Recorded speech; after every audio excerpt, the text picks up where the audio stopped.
Hello students, आज हम लोग अपने एसिडिक स्ट्रेंथ वाले टॉपिक के सेकंड पार्ट में आ गए। हम लोगों ने फर्स्ट लेक्चर में या फिर फर्स्ट वीडियो में ये कवर किया था कि आप अगर नॉर्मली फिनॉल और कार्बोक्सिलिक एसिड को हटा दो, उसके अलावा कितने एसिड्स बचते हैं और उसको आप कैसे कंपेयर करोगे। नॉर्मल कंपैरिजन हम लोगों ने सब देख लिया था। आज के लेक्चर में हम लोग मेनली फिनॉल पे फोकस करने वाले हैं और एसिडिक स्ट्रेंथ ऑफ फिनॉल देखने वाले हैं। चलिए स्टार्ट करते हैं। हेडिंग डाल लीजिएगा फिनॉल। हम लोग मेनली यहाँ फोकस करने वाले हैं कि फिनॉल का एसिडिक स्ट्रेंथ कैसे कैसे वेरी करेगा। देखिए, एक मैं आपको फॉर्मेट बना के दे रहा हूँ। फॉर्मेट ये है कि अगर आपके पास फिनॉल है 3 बना लीजिएगा। मैं इसमें कंपैरिजन आपको बताने वाला हूँ। मान लीजिए यहाँ कोई इलेक्ट्रॉन विड्रॉइंग ग्रुप लगा है। इलेक्ट्रॉन विड्रॉइंग मतलब इलेक्ट्रॉन खींचने वाला। वो खींच कैसे सकता है? माइनस है माइनस आई, ठीक है। और अगर यहाँ मैं यहाँ पे नहीं, यहाँ पे एक ग्रुप लगा देता हूँ जो कि इलेक्ट्रॉन दे रहा है, इलेक्ट्रॉन डोनेटिंग ग्रुप है। तो आप लोग जानते हैं, लास्ट लेक्चर हम लोगों ने कवर किया था एसिडिक स्ट्रेंथ कैसे कंपेयर करते हैं। पहले ये देखते हैं कि जो कंपाउंड दिया है उसका कॉन्जुगेट बेस बनाइए, और जो कॉन्जुगेट बेस बना अगर उसकी स्टेबिलिटी ज़्यादा है तो वो ज़्यादा एसिडिक होगा कंपाउंड, अगर कम है तो कम एसिडिक होगा। तो यहाँ पर क्या है, जब आप यहाँ से H निकालेंगे ना तो O पे नेगेटिव बनेगा, बाकी रेजोनेंस रिंग में तो सेम हो जाएगा। अगर इलेक्ट्रॉन विड्रॉइंग ग्रुप हो तो इलेक्ट्रॉन को खींचेगा अपनी तरफ, तो स्टेबिलिटी इंक्रीज कर देगा।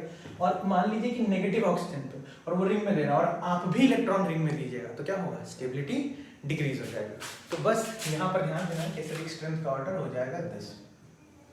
इधर की तरफ एसिडिक स्ट्रेंथ जो होगा वो इंक्रीज करता रहेगा। तो ये हो गई कुल मिला के बात फॉर्मेट की। अब आते हैं हम लोग क्वेश्चन पे। चलिए, पहला एग्जाम्पल नंबर 1।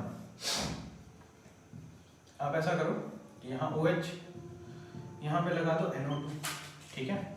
अपने पास एक और है OH, यहाँ पे आप लगा लीजिए Cl, और यहाँ पर आप लगा लो OH और यहाँ पर मिथाइल लगा लो, ठीक है। और एक और हम लोग ले लेते हैं, कंपैरिजन अच्छे से करेंगे, ठीक है। यहाँ पे आप एक ग्रुप कौन सा लगाओ? OCH3 लगा दो। चलो प्लस M वाला एक ग्रुप लगा देते हैं। आपको क्या देखना है यहाँ पे कि कौन सा ग्रुप क्या कर रहा है, किसका क्या क्या इफेक्ट है। सबसे ध्यान से जो NO2 होता है, ठीक है, NO2 का कौन सा इफेक्ट होता है? -M -I, पर -M डोमिनेट करता है, सबको मालूम है। Cl के रिस्पेक्ट में देखो, बेंजीन में जो रेजोनेंस होने वाला हो तो सेम ही है, तो उसके लिए आप लोग कंपैरिजन नहीं लगाएंगे क्योंकि जो चीज सब में सेम है वो तो सेम ही है, उसको हटाइए। Cl में क्या होगा? +M -I। लेकिन Cl में क्या होता है? हम लोग विड्रॉइंग इफेक्ट कंसीडर करते हैं सारे हैलोजेंस में। यहाँ पर क्या होगा? CH3 ये +I करेगा, ठीक है। और यहाँ पर OCH3 ये इलेक्ट्रॉन देगा +M और -I, लेकिन इसका +M डोमिनेट करता है। हर केस में जो होता है मेसोमेरिक डोमिनेट करता है इंडक्टिव के ऊपर, लेकिन जब हैलोजन का केस आता है तो इंडक्टिव डोमिनेट कर जाता है। ये आपको याद रखना है, ओवरऑल विड्रॉइंग ग्रुप होता है। यहाँ पे आप ऐसे कर लो ABCD। आप मान लीजिए, देखो ये इलेक्ट्रॉन खींच रहा है तो मैं यहाँ पे लिख सकता हूँ कि A सबसे ज्यादा एसिडिक है, ये भी इलेक्ट्रॉन खींच रहे हैं, तो इसके बाद B। इन दोनों में ये इलेक्ट्रॉन दे रहा है, ये भी दे रहा है, लेकिन ये +M से दे रहा है, ये किससे दे रहा है? इंडक्टिव से, तो ये कम दे पाएगा, तो C। और सबसे लास्ट में D। ये हो गया एसिडिक स्ट्रेंथ का ऑर्डर, ठीक है। चलिए एक नेक्स्ट क्वेश्चन पे आते हैं। क्वेश्चन नंबर 2 पे आइए।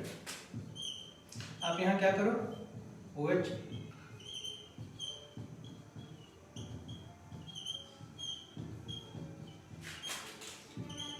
फिनॉल में ज्यादा तो क्वेश्चन नहीं होता है, लेकिन हम लोग ट्राई करेंगे कि सारे एस्पेक्ट को कवर करना, ठीक है।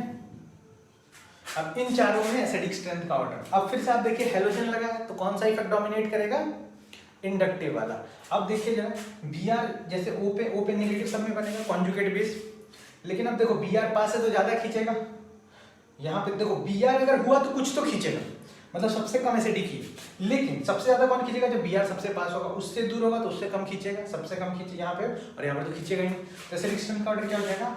A इसका सबसे ज्यादा, इसके बाद C, फिर इसके बाद B और सबसे लास्ट में D। क्योंकि D में तो कोई खींच ही नहीं रहा है ना, तो ये एसिडिक स्ट्रेंथ का ऑर्डर हो गया आपका इस क्वेश्चन के, ठीक है। चलिए थर्ड क्वेश्चन पे आते हैं। यहाँ पर देख लीजिए, मान लीजिए OH है आपके पास, यहाँ पे आपने लगा दिया CH3, एक और OH है, और यहाँ पे आप लगा दो, यहाँ पे मत लगाइए, चलिए CH3 में एक और कंपैरिजन देख लेते हैं। यहाँ CH3 यहाँ पे आप लगाइए, यहाँ पर OH हो और यहाँ पर एक CH3 लगा दो आप। और एक केस तो ऐसा पकड़ लो जहाँ पे आप सिर्फ OH ही लगाओ, आपका कुछ और ग्रुप हो ही नहीं, ठीक है। अब देखिए CH3 क्या करेगा, प्लस आई। अब आपको बस देखना है कि CH3 कहाँ से लगा हुआ है। बात समझ में आ रही है मेरी, क्या बोल रहा हूँ। लेकिन यहाँ देखिए CH3 प्लस आई भी कर सकता है, साथ में हाइपर कॉन्जुगेशन भी करेगा।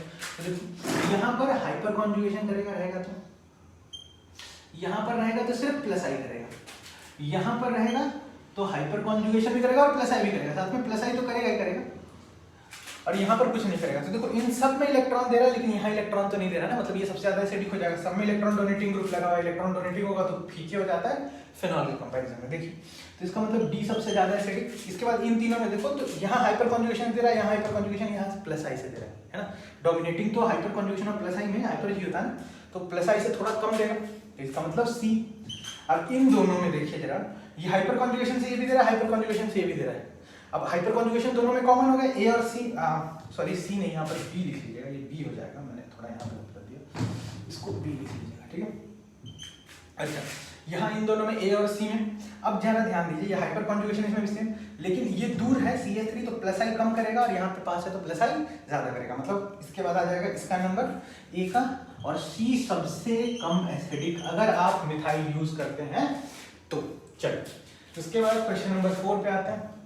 क्वेश्चन नंबर 4 में क्या है, OH पर OMe लगा दीजिए। फेनॉल के साथ OMe मतलब मिथॉक्सी ग्रुप आपने लगा दिया है,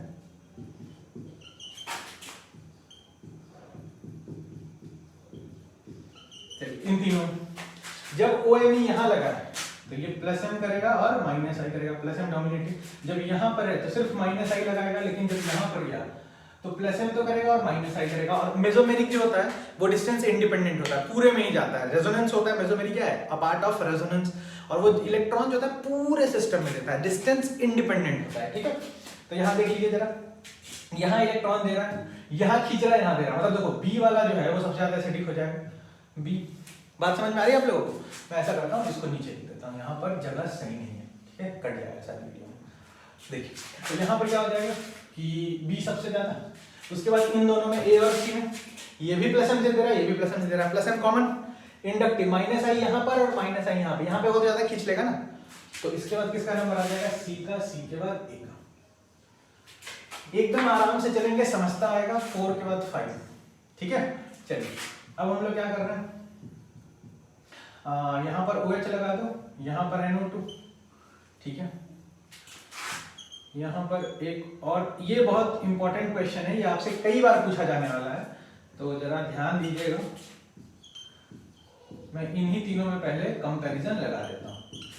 यहाँ अगर आप देखोगे तो बहुत ध्यान से देखोगे तो आप बोलोगे सर ये वाला क्या कर रहा है, बोलोगे कि सर ये वाला माइनस एम कर रहा है, माइनस आई कर रहा है, ये वाला माइनस आई कर रहा है, और ये माइनस एम और माइनस आई। बोलोगे सर ये सबसे कम खींच रहा है बीच वाला, तो ये सबसे कम एसिडिक, ठीक है, चलिए मान लेते हैं बी सबसे कम एसिडिक। बाकी तो इन दोनों का नंबर, इन दोनों में बोलोगे सर दोनों में मेसोमेरिक सेम है, तो इंडक्टिव किसका ज्यादा होगा, तो जो ज्यादा पास होगा, तो ज्यादा पास ये है तो ये ज्यादा खींचेगा, है कि नहीं है। चलिए तो इसका मतलब आप बोलोगे कि सर ए है फिर सी है, ठीक है कि नहीं, और उसके बाद ये आंसर आ जाना चाहिए। अगर आप लोगों ने लिख लिया बहुत बढ़िया, अब इसको करिए ऐसा कट कर दीजिए, ठीक है। ये नहीं होगा आंसर, यहाँ पर यही तो थोड़ा लोचा है। आपके 12th में भी आप जाओगे ना तो आपको एनसीईआरटी में भी एक क्वेश्चन मिल जाएगा, और वैसे ये क्वेश्चन थोड़ा फेमस है, स्टीम वोलेटाइल करके पूछते हैं इस क्वेश्चन को, ठीक है। मतलब डायरेक्टली नहीं पूछेंगे, इनडायरेक्टली पूछते हैं, और एसिडिक स्ट्रेंथ भी वैसे ही इन्फ्लुएंस हो जाता है। चलिए तो यहाँ पर देख लीजिएगा, सी तो ठीक है सबसे कम हो जाएगा, ए और बी में कांड हो जाता है। Correct answer is C, A, B. अब आप बोलोगे कि सर बी तो कम हुआ, समझ में आया, ए सी में आपने उल्टा क्यों किया।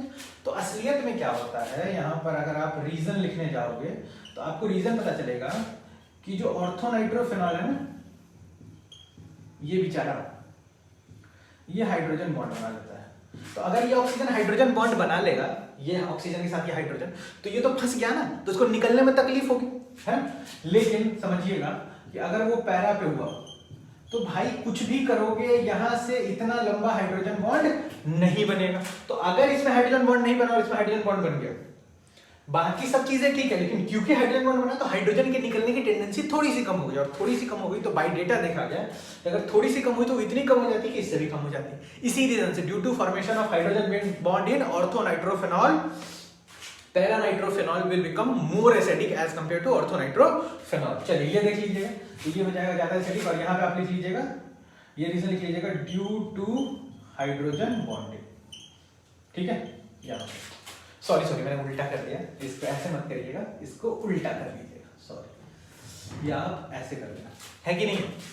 चलिए, तो यहाँ तक आई थिंक मेरे को लगता है आप लोगों को बात समझ में आ गई होगी। चलिए इसके बाद एक और question, question number 6। Question number 6 क्या कर लीजिए, OH NO2। अच्छा, इसी से लगा हुआ क्वेश्चन है, ये क्वेश्चन खूब फेमस है, और खूब फेमस इन द सेंस कि काफी बार पूछा जा चुका है और लोग इसमें खूब गलतियां करते हैं। तो हम लोग क्या कर रहे हैं, गलती नहीं करेंगे, हम लोग समझदार लोग हैं, तो कवर करते चले जाएंगे साथ में, है कि नहीं। तो मैं थोड़ा इधर से नहीं लिख पाता हूँ, है ना, तो मैं इधर से आ जाता है।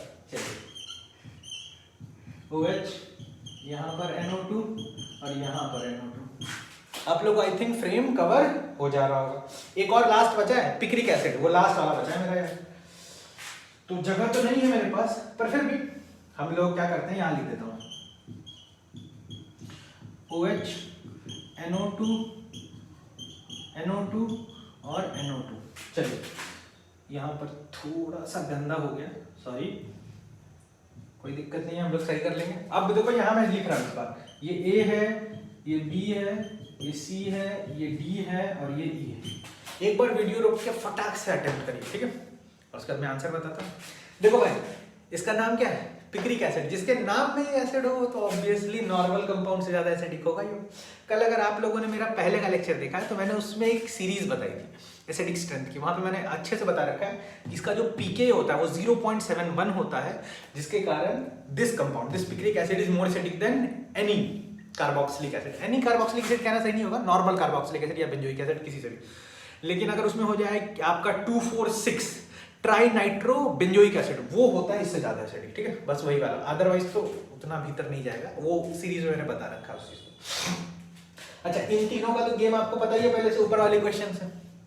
इसमें देखो 2 नाइट्रो लग गए तो ज्यादा एसिडिक, 3 नाइट्रो लग गए। अब कुछ लोग ये सोचेंगे सर यहाँ हाइड्रोजन बॉन्ड वाला फंडा नहीं लगेगा क्या, दोनों साइड से हाइड्रोजन बॉन्ड, नहीं, जहां लगता है हम लोग वहां पे लगा के एक बार देख चुके हैं, अब उससे ज्यादा इन्फ्लुएंस नहीं होगा, जहां होता है वहां पे आप लोग कर लेते हैं।